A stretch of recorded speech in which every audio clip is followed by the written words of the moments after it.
சிலர் ஆசைக்கும் தேவைக்கும் வாழ்வுக்கும் வசதிக்கும் ஊரார் கால் பிடிப்பார்.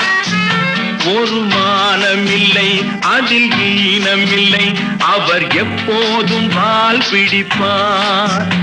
எதிர்காலம் வரும் என் கடமை வரும், இந்த கூட்டத்தின் ஆட்டத்தை ஒழிப்பேன். பொது நீதியிலே புது பாதையிலே வரும் நல்லோர் முகத்திலே விழிப்பேன். வரும் நல்லோர் முகத்திலே விழிப்பேன். நான் ஆணையிட்டால் அது